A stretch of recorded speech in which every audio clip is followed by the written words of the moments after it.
All right. Hi. Welcome to History Chats. Um, yeah. We're continuing our People You Should Know theme for this month. I'll just hand it over to Gary, who will be telling us all about Karl Mathie. Great. Thank you, Ben. Welcome, everyone. Good afternoon. So today I'm going to be speaking a little bit about Karl Mathie. Really an intriguing person, I think, that really epitomizes many interesting and important facets of the history of the city of Wausau. So we'll see what his involvement was. Karl Mathie, was maybe not even recognizable to you. You may, if you go back far enough, you may recognize the Mathie Reuter Brewing Company name on Grand Avenue, but otherwise, he's one of those people that sort of is considered maybe moving and shaking through our history, but really not recognized really to the extent that he should be, and which we want to try to do that today. I think we really owe a debt to Karl Mathie and what he did to the Wausau, and to the extent that he touched so many influential events in our history that's why I decided this day to tell us a little bit about Karl Mathie. Karl was born in Wausau in 1866, son of Frank and Katharina Mathie, who came from Germany in 1850.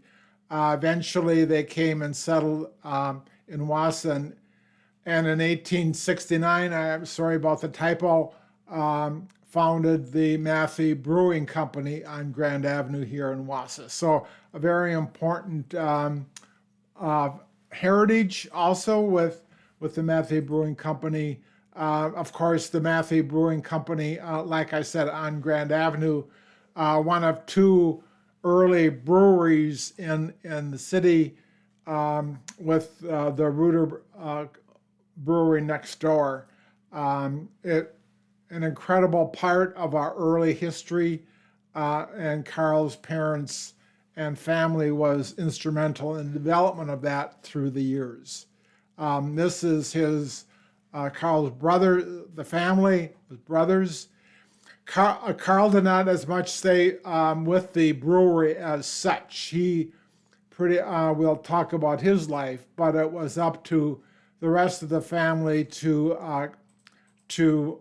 go with the history of the Mathie Brewing Company, eventually into the early 1900s, merging with the Reuter Brewing Company, both side by side here on Grand Avenue. So again, Karl Mathie's heritage is via that Mathie Brewing Company on Grand Avenue. He graduated from high school. Karl graduated from high school. Eventually, he would go to Lawrence College, and eventually, after graduating from high school, he went to Lawrence College in Appleton, and after that, he went for 2 years to Harvard University, taking up political science and theology. I'm not quite sure how theology came into his worldview, but it did, and and then he came back to Wausau during those years. Right after coming back to Wausau, he was principal at Washington School for a little bit. Of course, this was the high school. We'll talk a little bit about the newer high school coming on a little bit later into the 1890s. But he was principal here. He was also, for a brief time, pastor at the Congregational Church in Appleton. But by 1900, he was superintendent of the Wausau public school system. And again, as superintendent, we really don't have a sense of how he influenced the school system at that time. remember at that time, the new high school being built, 1899, 1900. Prior to that, a lot of other neighborhood schools were being built. So again, as superintendent, we see Karl Mathie as a very important part of the educational school system here in Wausau. This is the formal opening of the Wausau High School in 1900. This is a great document because it really does present to you a great idea of the schools, the principals, the teachers, a great demographic of what the school year looked like in 1899 to 1900. While Karl Mathie, as you see on the top left, superintendent of schools. So he was a very important person during these developmental years of the Wausau school system. And it would be interesting in a way to see how his influence was being felt, and I'm sure it was during these years. Again, another back page to that program and opening remarks by Superintendent Karl Mathie. So at this time, we realized that the Wausau group was present here in Wausau. So we know we have the lumber barons in Wausau, and somehow Karl Mathie got their attention because he sort of became a worker, more than a worker, really, of the Wausau group. He, while Karl Mathie is not in this picture being taken many years later, but he was certainly a part of the thinking of the Wausau group, whether it was his Lawrence degree or his Harvard education. By 1900, he was starting to be noticed by the Wausau group. Because the Wausau group, who heavily invested in the Watab Pulp and Paper Company up in northern Minnesota.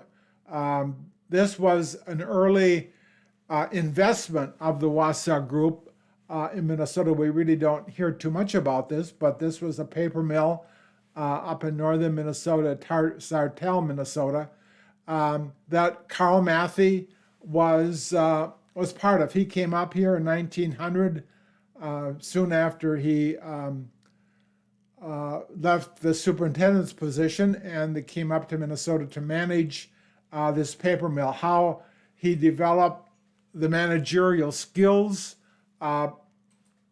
that's something not known, but evidently the Wausau group felt very strongly that he was able to manage this paper mill up in Minnesota. It gave him really needed experience for what was to come, because in 1910, the Wausau group enlisted Karl Mathie to be heavily involved in the development of the Mosinee paper mill in Mosinee. A new mill developed by the Wausau group, because they were, and it was Karl Mathie, somehow he knew of Ole Bach-Wig, who was at this point in time in Canada, building a paper mill. And it was Karl Mathie who hired Ole Bach-Wig to come and build and manage the Mosinee paper mill. 1910, completed in 1911, of course. And it was, and he was on the board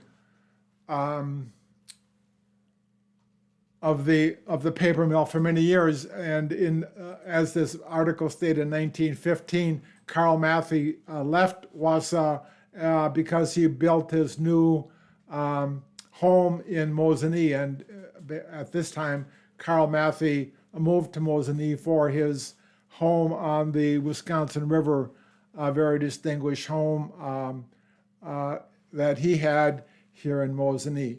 But it didn't take long.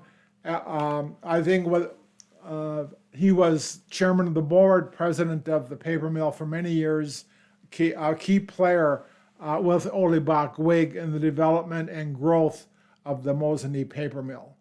But then as we come into the 1920s, Karl Mathie moved back into Wausau, developing a relationship with a variety of businesses. I think if we look at his involvement in the 1920s with a lot of businesses, presidents and chairmen of the boards, and a variety of other things that were heavily invested in by the Wausau Group, we see Karl Mathie pretty much all over the board, pretty much playing his business card into the 1920s. And as we know, into the 1920s, a rapid growth of Wausau's business. After World War I, businesses started to flourish a great deal in the city, new investments, partly funded by the Wausau Group, partly individual entrepreneurs coming into town, and Karl Mathie was always a big part of that. But then soon as we were coming into the 1930s, I think we start to see how I personally appreciated Karl Mathie's role into the preparation of the centennial of Wausau Centennial in 1839. But that centennial really had its birth back in 1932 when Wausau had a big homecoming. I mean, it was a large Chamber of Commerce event, of course.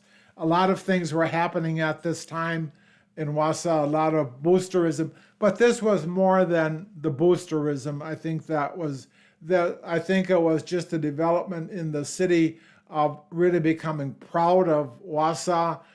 They wanted to bring everybody home for one great big homecoming.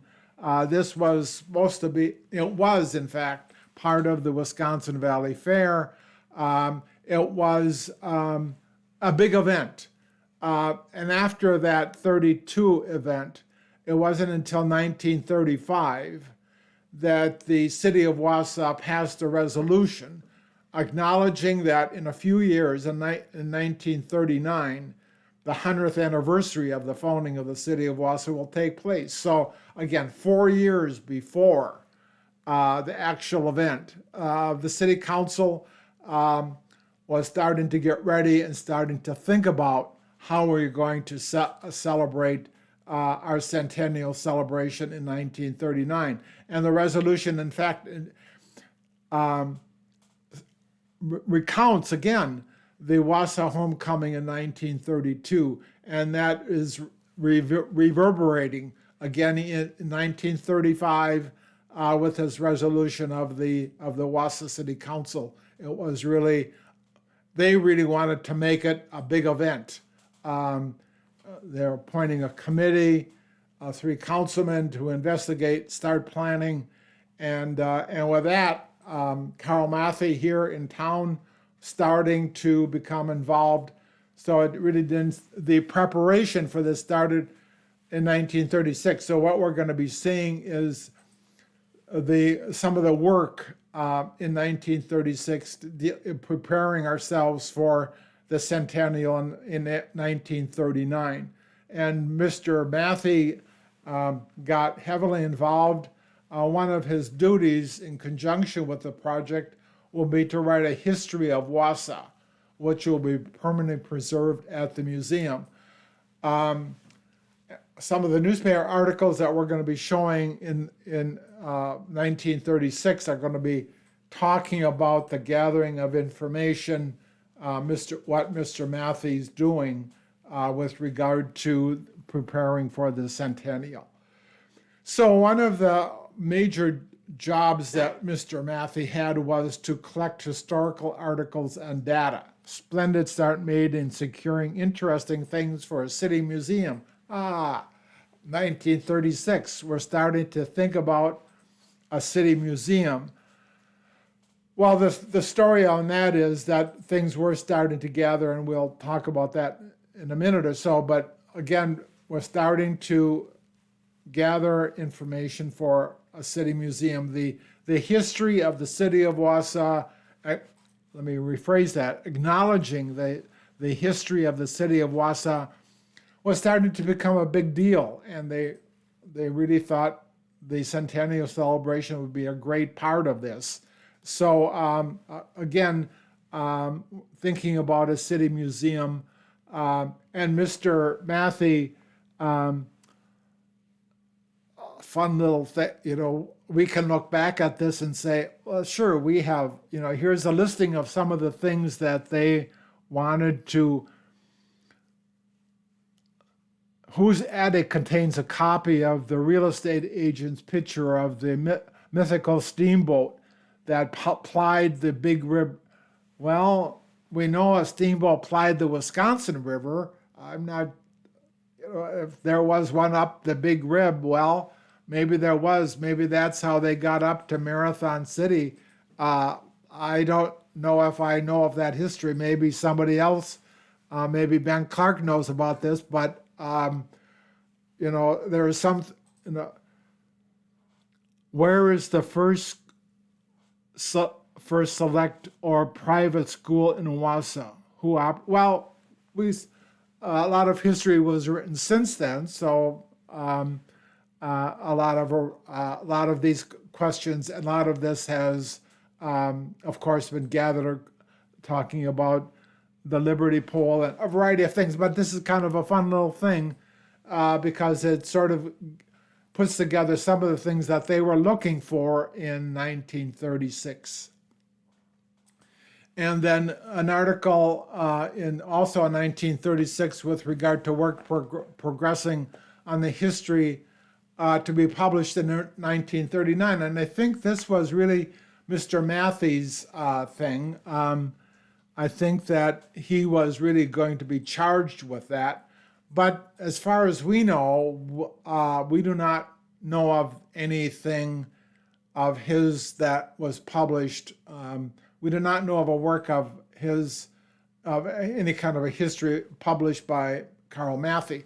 We do know of a history of Wausau written in 1939 as a centennial project, which is sort of a little bit contributions by local people in 1939 of leisure, newspapers, a variety of other things. So it was published in 1939.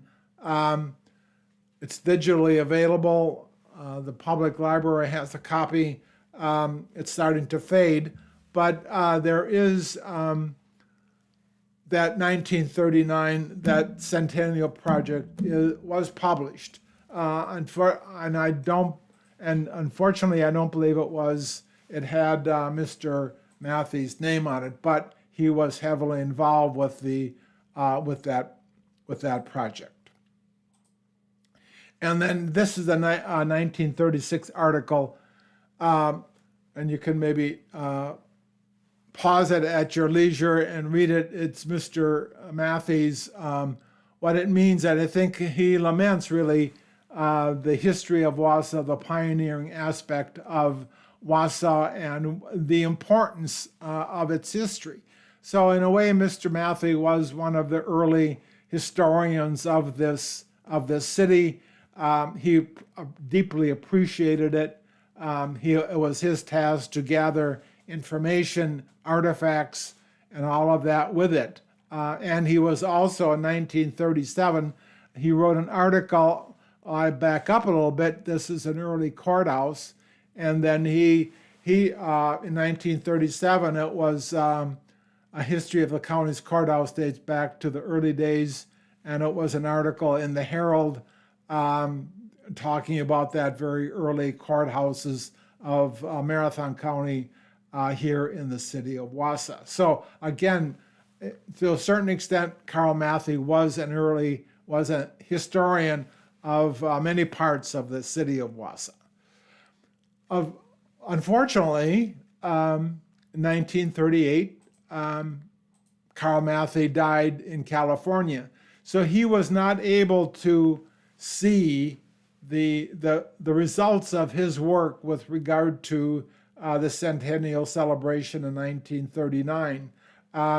He was in California visiting, and but of course that that event had great shock in the city of Wausau, because he really was an active person in the city of Wausau, prominent citizen, person that really doesn't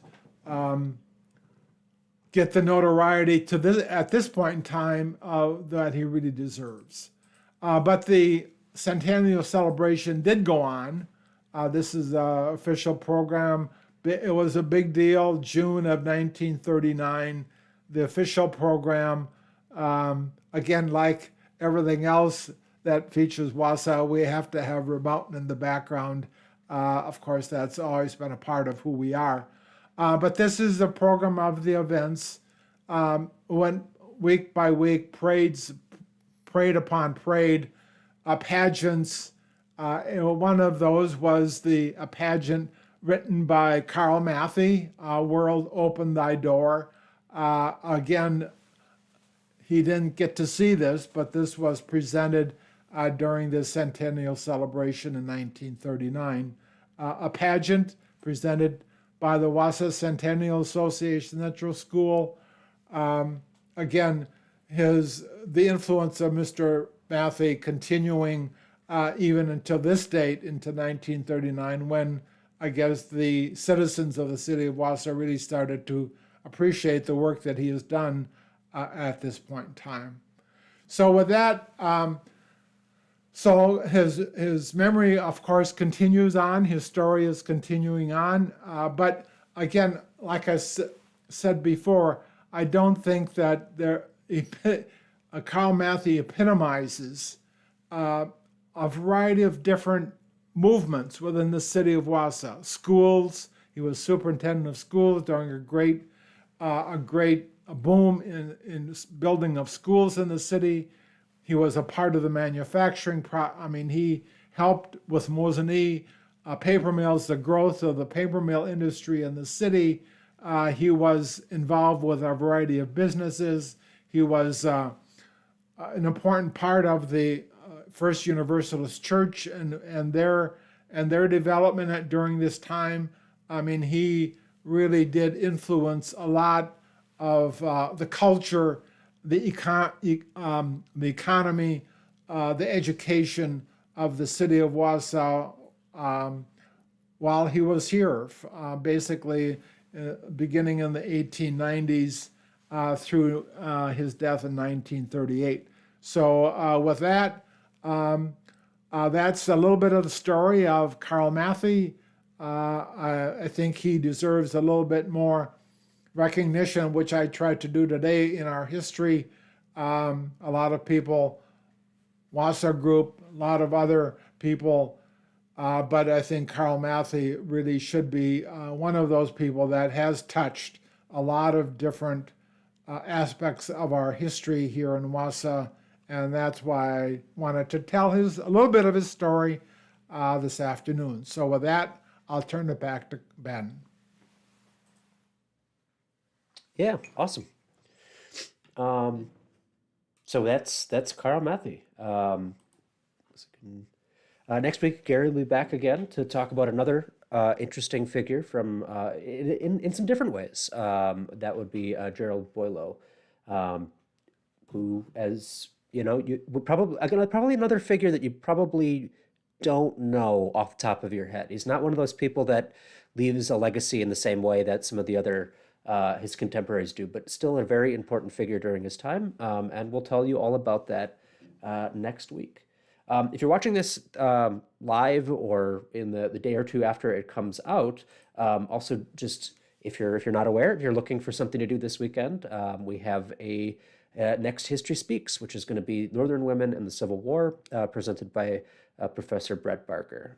So that'll be this Saturday, free live event here at the Marathon County Historical Society. So just come down to the museum and learn a little bit about this less talked about aspect of an important period in American history.